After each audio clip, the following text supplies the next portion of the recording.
Welcome to Building the Bakken Radio, heard on the Crude Life Media Network. My name is Jason Spees, and I'm your host today. Thank you, folks, for joining us this week on Building the Bakken, the most trusted energy brand in the Bakken today. Building the Bakken is not a political program, rather an informational brand. No polarizing talk, just conversations about the facts of the energy industry. Here at the Crude Life Media Network, we generate positive energy. Building the Bakken is about the people, the community, and the industry, those who are involved with the evolution of the Bakken oil field and shale play USA. All right, on today's episode of Building the Bakken Radio, we check in with the Davis Refinery. John Patch with the North Dakota Water Department talks about the water and the aquifer involved with the Davis Refinery coming to Belfield, North Dakota. And then we talk a little site preparation with grind time mulching.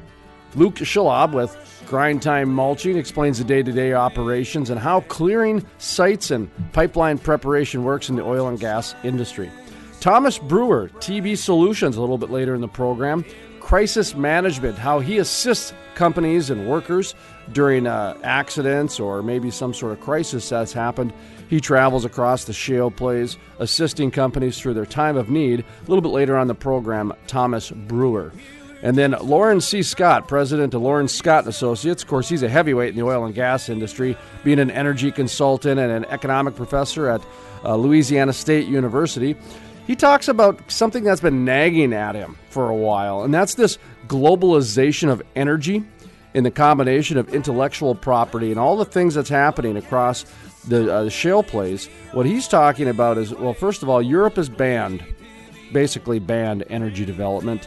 But the thing that he's worried about, South America and China have not, and will become competition to the Bakken and Texas very soon because they're just going to ramp up their oil production as they figure out more of the intellectual property that we have been finiting over here in the United States. So very interesting interview a little later on the program.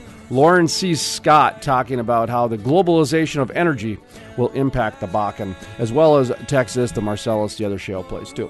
Okay, folks, you're going to want to stick around. We got a fantastic program. We kind of do a little bit around the horn, from some groundbreaking technology to some crisis management, economics, and, of course, our Davis Refinery update. Okay, my name is Jason Spees, and this is Building the Bakken Radio, heard on the Crude Life Media Network. Over the past few months, I've told you about how unbelievable hatch coaching is. Don't just take my word for it. Listen to what Christy Huber, president of the United Way of Cast Clay, says about hatch coaching. When you get to know Eric, and he is so willing to share with you how growing up, his life was impacted by an outstanding mom, and the challenges that he maybe faced. When he's willing to open up and talk about those things, you're immediately drawn in, and that's that vulnerability that I think that he has publicly said it's okay to be yourself, and it's okay for you to make mistakes along the way. To find out more about hatch coaching or to have Eric Hatch speak at your event or company, visit hatchcoaching.com. That's hatchcoaching.com. Or call 701-212-1572. That's 701-212-1572. Welcome back to Building the Bakken Radio, heard on the Crude Life Media Network. My name is Jason Spees, and I'm your host today. Up next, John Patch, Divisional Director for the North Dakota State Water Commission. County Commissioners, as well as the CEO for Meridian. And it's kind of it's a heck of a project. I mean, the first greenfield refinery in 50 years, so they have their environmental hurdles to climb, so to speak, or to jump over. But there's also the water side of things that I would imagine came into play during a lot of the permit process and just working with it. So, Mr. John Patch, have you been working on this Davis project, this Davis Refinery much? Well, yes, we have. Our staff has been busy with evaluating the water permit application, and as you well know, just about every industry out there requires water in their process or in their needs, and the refinery obviously is one of those industries that does require a significant amount of water. And in this state, water is considered to be waters of the state, and you need to get a permit to use that water. whether it's groundwater or surface water. Both require a permit from the state engineer, and so they did make an application for groundwater for use in the refinery process. They did indicate in the application phase as well that the water was going to be the source water was going to be from the Dakota formation, which is a deep buried, confined aquifer, but it's a waste aquifer area where wastewater is put, and so all of the saltwater injection wells in the western part of the state, basically, for the most part, are most of those are down into the Dakota. So wastewater is actually put down in there because it's not used for potable sources by anybody out in the west. So the quality is not a concern to put wastewater down into it. And of course, that means that there's a lot of water available there for appropriation for a beneficial use. So the permit application was made by the applicant, and they then went through a process of public review and comment, and the hydrologist then took the information and did a technical analysis and responded to all of the concerns that were expressed during the comment period and issued a recommended decision. And the recommended decision then is another formal document that has the availability for the public to review and comment on if you're a party of record. So there were several parties of record that did do that, where they both commented and requested that it be moved forward into what's called an adjudicative proceeding. And so that's where we're at with the application from the Meridian Group for the Davis Refinery.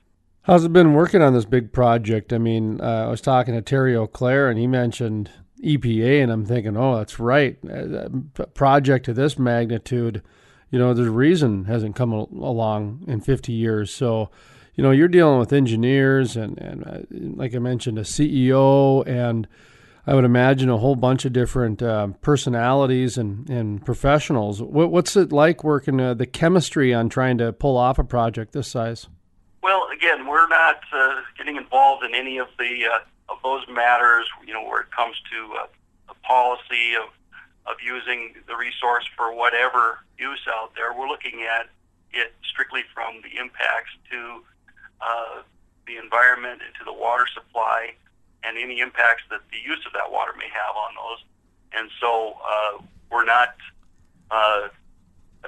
getting involved in the kind of the meetings where we're negotiating anything. It's strictly a permit review, a technical analysis. To listen to the full-length interview with John Patch with the North Dakota State Water Commission, or to listen to other Building the Bakken features, visit thecrudelife.com. That's thecrudelife.com.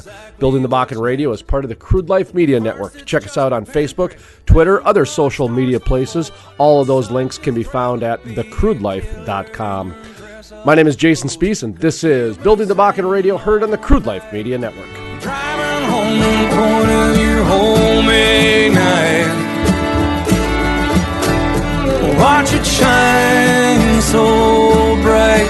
June 15th, save the date. That's June 15th, the Bakken Barbecue in Dickinson, North Dakota. That's June 15th. Be sure to save the date today, and we'll see you June 15th at the Bakken Barbecue in Dickinson, North Dakota.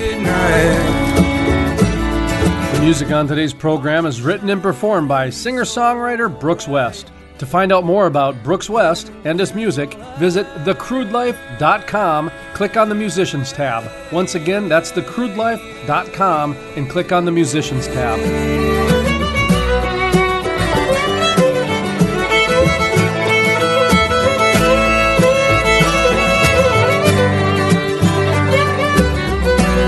Jason Spees, the most trusted voice in the Bakken. Let's bring in Jason Spees, who is a multimedia journalist in North Dakota. Jason, what's your thought on this? My dad always listens to Jason Spees. No one does an interview like Jason Spees. Jason Spees is the most trusted voice in the Bakken. Love listening to Jason Spees on the radio, and if I miss him there, I catch him online. I don't know what justifies being placed in history books, Jason, but in my book, it's in there. This is a good thing. Is your boss watching this? You need a raise.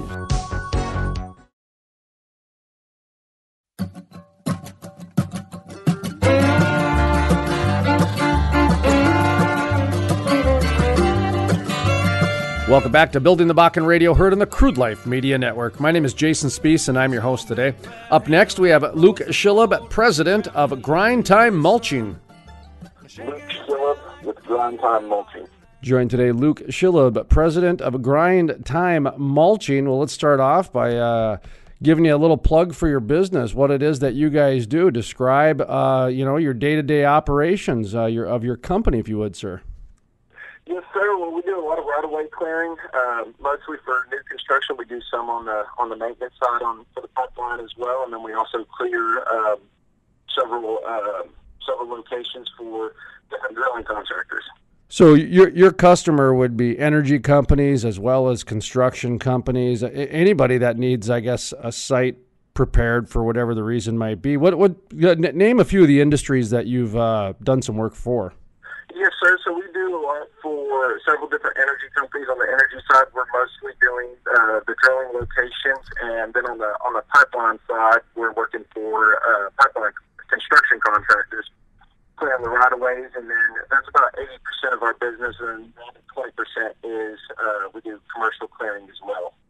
One of the things that I find interesting about the energy industry is not only the fact that, a roughneck can figure out a new way to make a wrench or a vibrating tube and they become an overnight millionaire. I love that part of the industry.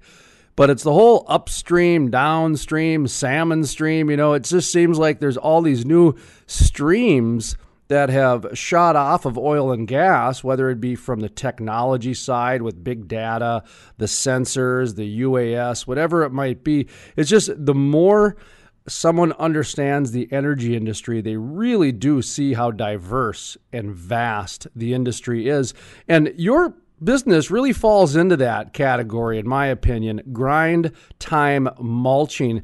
Explain exactly, like pretend I'm, a CEO of, I'm Harold Ham, Continental Resources, and you're going to try to sell me on why your specific niche within the energy industry is going to save me time and money. Does that make sense, Luke?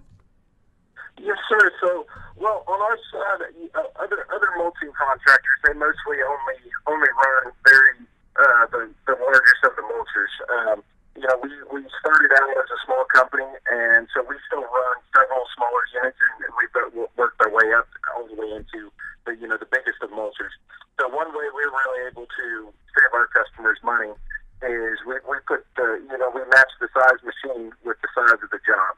So we don't send something out there that's way overkill for the job, where they're paying top dollar for a big machine for some smaller right of ways. And even on the larger spectrum, we're a lot smaller company, and so I don't have near the overhead of much larger mulching companies. Where it saves them money down the line is we actually go in and traditionally they were clearing these locations and these pipelines just with dozers and excavators, and they were just piling up all the brush on the side of the right of way, side of the location. A good chunk of our business is going in there now and just mulching the piles that were pushed up from previous contractors, and the ranch owners or property owners. They don't want this mess. They don't want to have to deal with burning the piles and everything. Especially down in South Texas and West Texas, there's such a chance of wildfires down there. It's very dangerous to go in there and burn the piles left over from previous contractors. So definitely going in there and mulching it, you're left with virtually nothing, and all the nutrients goes back into the soil. So it's very beneficial for the customers to have us out there right off the bat. Two side questions real quick off of what you just said. Luke Schilhab with here I was all excited because I pronounced your name correctly on the second shot, and here I just messed it up, so I apologize. Grind Time Mulching. What you kind of talked about a little bit made me write down size matters, too big, too much. And what you're talking about, I think, is one of those parts of the energy industry that just doesn't get talked about as much as I'd like. And I'd like your opinion on this. What you just described was a way to navigate through the ups and the downs and the ebbs and the flows of the energy industry. And I think that's really important for people to understand, that if you're some hotshot company coming in and you're going to try to take on too much and you're going to try to grow too big, that shows that you really do not understand the industry as well as you're making it out to be, in my opinion. What do you make of that as far as the ability to navigate the ebbs and the flows when it comes to the energy industry? You're talking about how ways to save money, because you know what? You understand that you can't take on too much too soon. That's what I heard when you were kind of talking about your size of your company and your slow growth and the slow and steady wins the race type of a thing. Your comments on, I guess, my comments. Yes, sir. So we're actually on our mulching side of our company. We are, we're growing at a very, trying to say at a safe rate, but at a very fast rate as well. But, we definitely don't want to bite off more than we can chew. Although we do try to figure out, for our customers, any way possible to, get their jobs done, in a safe and timely manner. Also going back to, saving them money, some of these big machines and stuff, just the sheer cost of moving them is, a substantial cost, especially on a smaller right of way. It can cost upwards of, $1,500, $2,000 to get a heavy haul to, move one of these larger machines, where some of our smaller machines, we can just throw them on a gooseneck trailer, and, our mobilization is a fraction of the cost. So, they're not having to pay $2,000 just to get a machine out there to do a $2,000 job. And the other part of the question I wanted to ask you is, when it comes to the reclamation and the earth and that sort of thing, I've done a number of features through the years and interviewed a number of, whether it be a Harold Hamm or a James Volker from Whiting, and not to name drop, but these are substantial companies, Marathon Oil, Lee Tillman, and we've had conversations about reclamation, and when you actually look on their, see it on their face that they've talked to a lot of these ranch owners, and they come from an agricultural background and that sort of thing. To me, what I've found that the higher ups really do want to make sure that the reclamation is above it, like, give 110% type of a thing. Boy Scout model, leave the earth better than what you found it. You work in that industry. Do you find that there's some truth behind that, or do they just, do the bare minimum and move on, I guess? Yes, sir. On a number of the ranches I work on, in particular, the name of ranch is China Ranch down in South Texas. I do quite a bit of work on, for several different energy companies on that specific ranch. And that ranch owner is very, very particular. If he doesn't like a contractor in there, they've picked out multiple contractors, whether it be for leaving trash or just, not doing a good job and, leaving a mess. And that is one of the specific ranches that I am going in and I am cleaning up after a lot of contractors, cleaning up their piles of brush that they just, doze out of the way. That is a very, I would say, a very large part of the market, because the ranch owners, they can, the energy company has a lease on it, but that specific ranch owner can name a certain contractor that they want in there, and they bring in somebody that's cheaper, that leaves a mess behind, that they're not making the ranch owners happy, and it's just not a good scenario for anybody out there. To listen to the full-length interview with Luke Schilhab, president of Grind Time Mulching, or to listen to other Building the Bakken features, visit our website, thecrudelife.com. That's thecrudelife.com. Building the Bakken Radio is part of the Crude Life Media Network. Check us out on Facebook, Twitter. All of those social media links are available at thecrudelife.com. That's thecrudelife.com. My name is Jason Spees, and this is Building the Bakken Radio, heard on the Crude Life Media Network. She had collard greens and a pot of baked beans, but she hadn't cooked the main course yet. Oh, it's good to mind your own business, but you better pay attention too. You might turn a blind eye on the world, but there's always an eye on you. The music on today's program is written and performed by singer-songwriter Brooks West. To find out more about Brooks West and his music, visit thecrudelife.com. Click on the Musicians tab. Once again, that's thecrudelife.com. Well, that hand should have seen it coming. The hatchet and a butcher block. But she was too wrapped up, strutting her stuff to see the water was getting hot. Oh, it's good to mind your own business, but you better pay attention to. You might turn a blind eye on the world, but there's always an eye on you.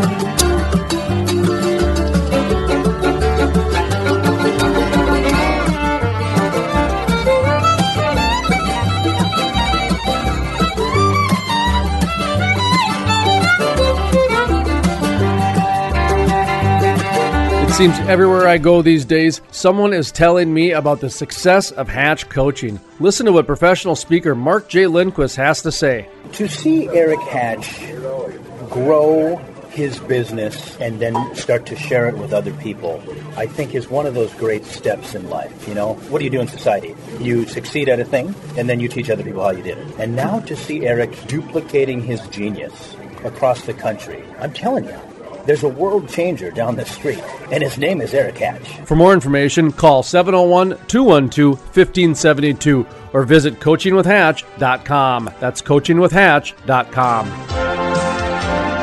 Jason Spees, the most trusted voice in the Bakken. Let's bring in Jason Spees, who is a multimedia journalist in North Dakota. Jason, what's your thought on this? My dad always listens to Jason Spees. No one does an interview like Jason Spees. Jason Spees is the most trusted voice in the Bakken. Love listening to Jason Spees on the radio, and if I miss him there, I catch him online. You know, I don't know what justifies being placed in history books, Jason, but in my book, it's in there. This is a good thing. Is your boss watching this? You need a raise. Meridian Energy Group of Belfield, North Dakota is building the most technologically advanced oil refinery on the planet, the Davis Refinery, a project designed to achieve emission control levels the industry has never seen before. The Davis Refinery, working for June North 15th. Dakota. That's Meridian the Bakken Barbecue. Mark your calendars today, June 15th, the Bakken Barbecue coming to Dickinson, North Dakota.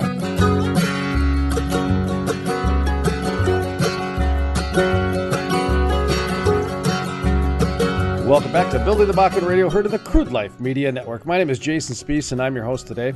Up next, we talk with Thomas Brewer with the TB Group.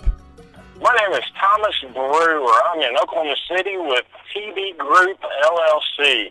I'm an on-site crisis consultant and corporate trainer.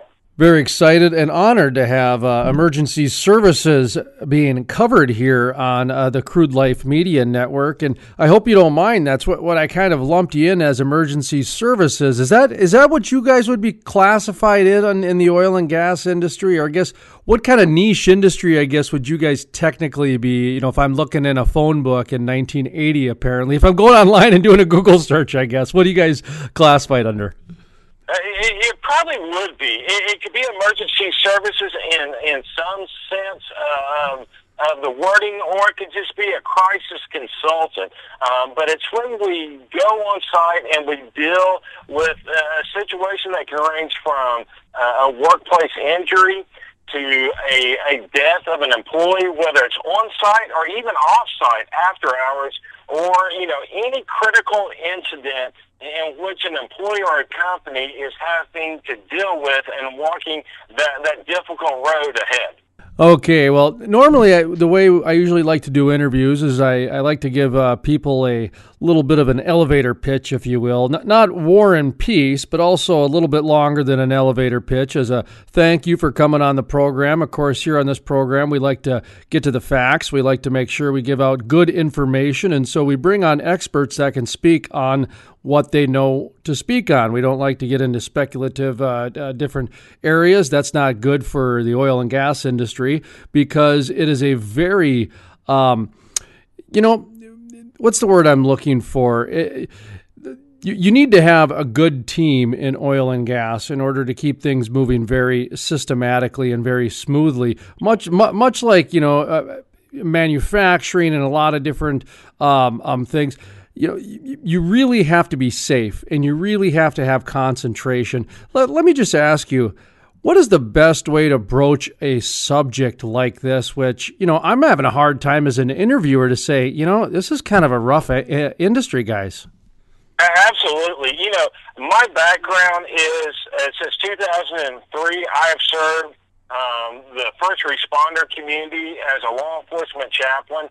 And, we have had death, line of duty deaths, we've had injuries, and we have found over the years that if the officers, and then on the corporate level, and then on the oil and gas level, if they don't deal with the critical incident that they went through, that their head's not in the ball game.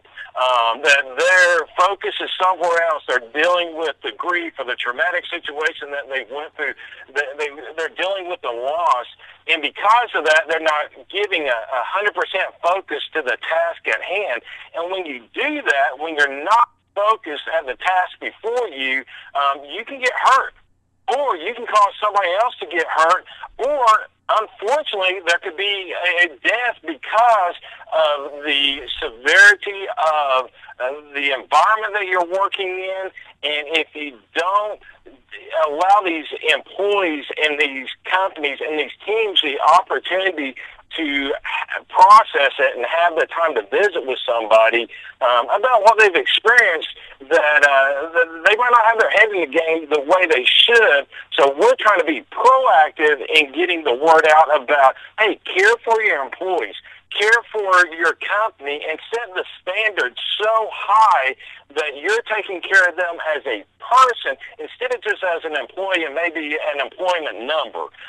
So provide for the whole approach of them, their mind, their spirit, and their body. Thomas Brewer on the line with us, and TB Group LLC is actually Thomas at TB Group LLC if you wanted to get in touch with him. We're talking a little bit about crisis consulting, a little bit of emergency services, and I got to be honest, the reason why I wanted to have you on the program today was to kind of layer in what you were just talking about with what we have processed over the past several months and then, of course, several years. And what I mean by that is the Patterson rig, of course, that explosion that really rocked the industry in the past few months really brought emergency services to light. The Castleton derailment several years ago with the BNSF Railway brought emergency services to light. You've been using the word proactive repeatedly, and of course, emergencies, the problem is it's an emergency because it happens out of the blue, but there is a way to be somewhat proactive, not 100%, but you have this strive, much like the airline industry has a strive for zero accidents, and the Bakken now with the governor comes out and he wants a zero spill. They'll be the first ones to admit that, they're probably not going to hit 100%, but we're going to keep trying for it. So when you talk about being proactive, and then we can process kind of what happened down in Oklahoma and up in Castleton with these emergencies, how would you then advise people kind of the next step with their organization from today going forward, what we've learned and what we need to do going forward? Oh, absolutely. That's a great question. One of the things that I suggest is having a resource in mind. It's not if an injury will ever occur within the oil and gas industry. And also, unfortunately, it's not if there will be another death, it's when. And that's, the unfortunate aspect of working in the field, that there are injuries, there are deaths. We never want to see those happen. We strive for the standards where they won't. But when they do happen, who do you call? Who is available? Because when you're in that 911 crisis mode of trying to pull all the resources in to respond to a critical incident, whether it's a death or an injury, that's not the time to start searching for a crisis consultant. And that's why I say put a plan in place to have a phone number of an individual, and it can be somebody like myself, who you have a phone number available to say, hey, we have dealt with this critical situation, we're needing you on site. How long will it take you to get here? And discuss the amount of time you would like that provider, that consultant to be on site. And also for the consultant, you need somebody who will be flexible, because during those situations, it is very fluid. Everything's changing, moment by moment during those times. So, I tell people all the time, when I go into a critical situation, whether, no matter what type of company it is, whether there's been a death or an injury, I say, I'm not there with an ego. I'm there to serve the company and the individuals, and flexibility is the key. I don't come in with an agenda. All I want to do is serve and help the company, the individuals, the group affected begin to take one step forward after another, and I'm there to serve, not to build myself up. To listen to the full-length interview with Thomas Brewer, owner of the TB Group, or to listen to other Building the Bakken features, visit thecrudelife.com. That's thecrudelife.com. Building the Bakken Radio is part of the Crude Life Media Network. Check us out on Facebook, Twitter. All of those social media links are available at thecrudelife.com. That's thecrudelife.com. My name is Jason Spees, and this is Building the Bakken Radio, heard on the Crude Life Media Network. Cold coming up behind you, teeth in your neck, snow on the road like the fingers of a ghost, wind is crying through a crack in the window. No mercy from the dead black sky. It's you and the road in the middle of the night. It's you and the road in the middle of the night. Got glitter in the headlights, like silver sprites. They disappear like phantoms in the waves of white. And every drop of water in the world is ice, sharpened in the sickles like silver knives. The lines keep coming where the lanes divide. It's you and the road in the middle of the night. It's you and the road in the middle of the night. And you keep trying to tell yourself the sun will come up. The music on today's program is written and performed by singer-songwriter Brooks West. To find out more about Brooks West and his music, visit thecrudelife.com, click on the Musicians tab. Once again, that's thecrudelife.com, and click on the Musicians tab. It's soft and warm, yeah.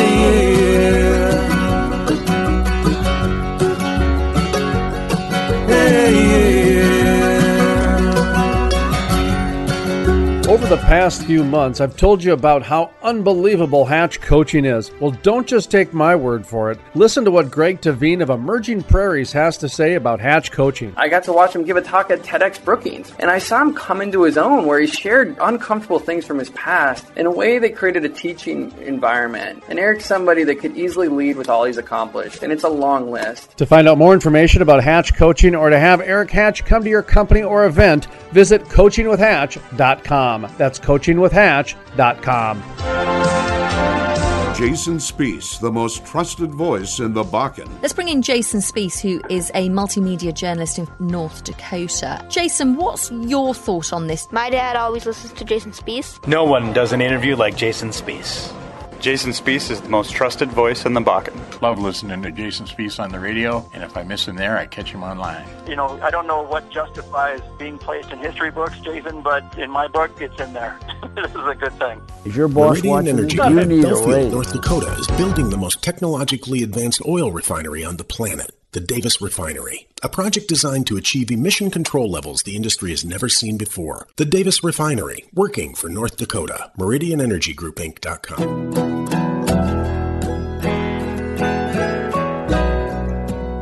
Welcome back to Building the Bakken. I'm your host, Jason Spees. Thank you, folks, for joining us this week. In our next segment, we talk with world-renowned energy expert Dr. Loren Scott. Dr. Loren Scott is president of Loren Scott & Associates out of Baton Rouge, Louisiana. Comes to the global oil, even Rex Tillerson, Secretary of State, so even some fingers in the geopolitical side of things. The way I'm looking at this thing is this global oil economy is here, and now we're just starting to see the execution of it. I will tell you that there's been something nagging at me for the last several years as this. I mean, this truly was a shale revolution. We're not overusing that word when we say revolution because it changed everything in the oil and gas side. I mean, it changed us from our oil output in the United States declining pretty rapidly to suddenly growing, and now we're producing record levels of oil, the levels of oil we've never produced before. So it was a true revolution that has taken place. And the thing that's been kind of worrying me a little bit, making me a little bit nervous, is the fact that there are shale plays in other countries. We know there are shale plays, for example, in Europe, but happily for us, those crazy people have decided to ban fracking across the European Union because the Greens are just incredibly powerful there, and they've convinced them that it's bad for their drinking water. And so, luckily for us, they're not drilling in their place. But you got places like China, and you got some places in South America that also have shale plays. They just don't have the technological skills to harvest it. It's going to be a little bit worrisome if they start producing oil out of their shale plays. That's going to bring an awful lot of oil on the market. That's going to have a tendency to bring the price down, which is not something that an oil state like North Dakota or an oil state like Louisiana is very happy about. So I think what people need to do is to kind of keep a wary eye on what happens to the shale plays in other countries. I guarantee you OPEC's doing that right now. They're watching that. They started out thinking the United States was their only fly in the ointment, the only burr under their saddle, if you like. But there is the very real, at least geological possibility that problems will start to rise from China and in South America and a couple other places in the world. Dr. Loren Scott on the line with us here. Just kind of wrapping up your final question. Over the holidays, very interesting. Went to the Bakken, went to the Niobrara, and some of the reactions either at the hotels or from people when it came to the energy industry kind of took me back a little bit because these were primarily pretty energy, thick places, and they were almost like tiptoeing a little bit because the bottom line is it became a little too politicized, the energy industry, and all of a sudden people are mingling in right to life and gun control issue topics and that sort of thing, and you're just trying to have a conversation about how work's going, and all of a sudden you're caught up in a political talk here. Are you finding this at all, that the energy industry seems to be getting a little too politicized for really turning a light bulb on? Not so much. I mean, I think the oil and gas industry, if you are a green affectionate, you're really heavily invested in the green movement. You need to understand they hate oil. Matter of fact, they hate fossil fuels, and their objective. One of the reasons they object, for example, in Louisiana, we have a pipeline that we're trying to get built, a 167-mile pipeline, and the people who hate fossil fuels, they are making the argument that adding 167 more miles of pipeline to a state that has enough miles of pipeline to circle the globe 4 times, that adding another 167 is apparently going to tip us over and cause environmental catastrophe. They're making that case. They're trying to make people believe that. And the reason isn't because they really believe that pipeline's bad. The reason is they want to keep the oil and the natural gas in the ground. And apparently these people are not real good with math, because they're really good with math. They can figure out if you keep oil and gas, natural gas in the ground, you think you're cold right now, you've got no idea how cold you're going to be without fossil fuel around. To listen to the full-length interview with Dr. Loren Scott or to listen to other energy expert features, visit buildingthebakken.com. That's buildingthebakken.com. My name is Jason Spees, and this is Building the Bakken Radio. State to state, and it doesn't really matter where I go.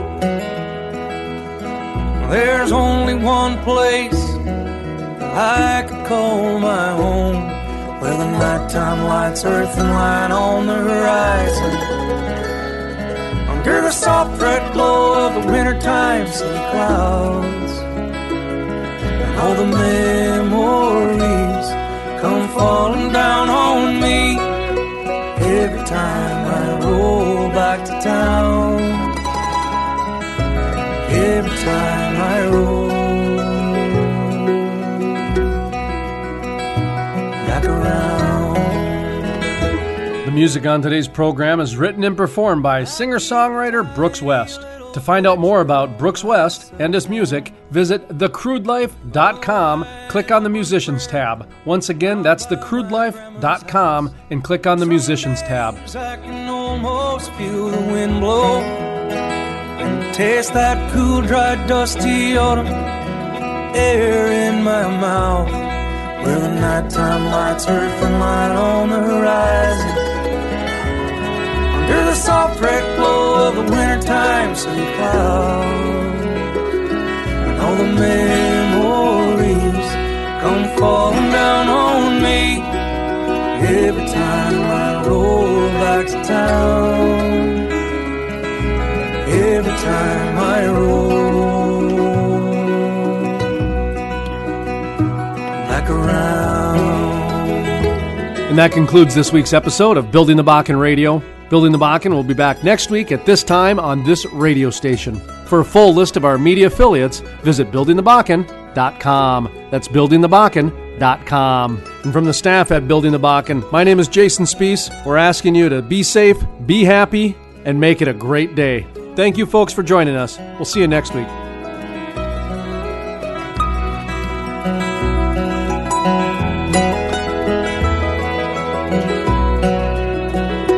There are days when I feel lost and separated, and every step I take falls on foreign ground, and I feel like going back to North Dakota and take a job and find a wife and finally settle down. But right now I'm addicted to emotion and freedom that my selfish solitude provides. And I'd hate to think that I'd become a stranger to the place where I was born, where my heart still resides, where the nighttime lights earth and light on the horizon. Under the soft red glow of a wintertime sea cloud. Over the past few months, I've told you about how unbelievable hatch coaching is. Don't just take my word for it. Listen to what Christy Huber, president of the United Way of Cast Clay, says about hatch coaching. One of the best things I can share is I've had an opportunity to sit down with a community leader and Eric. And we were talking, and this community leader said, United Way, what's your connection there? And Eric said, as a child, my family would have been a family that would have benefited from United Way programming. And you don't necessarily get to see that down the road because you see someone who's been very successful in business, and you see somebody who has helped a lot of other people along the way. But sometimes we don't stop to ask, what's the why? What's your why behind that? To find out more about Hatch Coaching or to have Eric Hatch speak at your event or company, visit hatchcoaching.com. That's hatchcoaching.com. Or call 701-212-1572. That's 701-212-1572. Meridian Energy Group of Belfield, North Dakota is building the most technologically advanced oil refinery on the planet, the Davis Refinery, a project designed to achieve emission control levels the industry has never seen before. The Davis Refinery, working for North Dakota. MeridianEnergyGroupInc.com. June 15th, save the date. That's June 15th, the Bakken Barbecue in Dickinson, North Dakota. That's June 15th. Be sure to save the date today, and we'll see you June 15th at the Bakken Barbecue in Dickinson, North Dakota.